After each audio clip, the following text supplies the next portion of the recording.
So I welcome each and every one of you to this convocation ceremony for 2023, the BAC convocation ceremony. I've been tasked with sharing some wisdom which I'm thought to possess. Some words of advice in 8 different areas. The first one is purpose. We're born, we live, we die. Life is a gift. Don't waste it. So just promise yourself to be the best version of yourself. Secondly, values. It's important that we all lead a life of values. And for us to find certain values that will be our moral compass to take us through life's journey. First one is, as you enter the work world, your workforce, being professional. The second one is accountability. Take ownership. Third one is empathy. We all feel, we always feel that, we have things bad, but there are others who are worse off. And always put yourself in someone else's shoes. When you look at a problem or anything that is going on, have empathy for others. The fourth, and I think this is the real key to happiness. Money is not the key to happiness. The key to happiness is gratitude. Being happy with what you have. Because if you're in a quest to always chase after things, you're like that hamster on the wheel that will just keep running. I've made my first million, I want my 10 million, I want my 100 million, I want this, I want that. And you will never ever stop to just be happy. And the next one is, no virtue can be more important than humility. Always be humble. Realize that whoever you or I, or whatever we think we've done, whatever we think we've accomplished, at the end of the day, we've all got a certain time on this planet, and then we leave.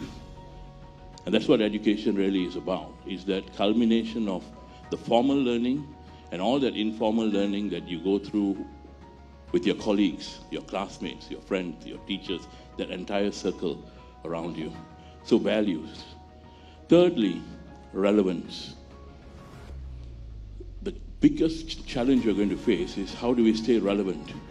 Darwin put it this way, it is not the strongest nor the most intelligent of species that will survive, but the one most adaptable to change. Toffler said, the illiterate of the future will not be those who can't read or write, but those who can't learn, unlearn, and relearn. And this is not just for individuals. Countries have become irrelevant, companies have become irrelevant, and the same goes for people. So your challenge, you're not like our generation. For us, we could just go study law or medicine or dentistry or engineering or whatever, and be very happy sitting there for the next 30 years because the rate of change wasn't as fast. But today, it is a different game. And you need to be up to it. You need to continuously learn, improve, and not just within your area. So how do we stay relevant? The fourth thing, learn.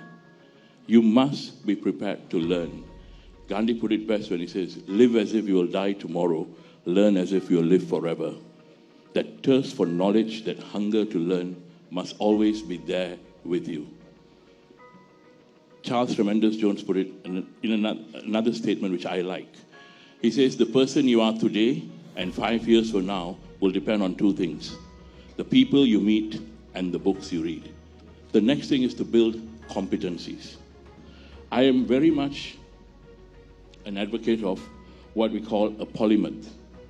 A polymath is basically a person who has skills or knowledge and the ability in diverse areas.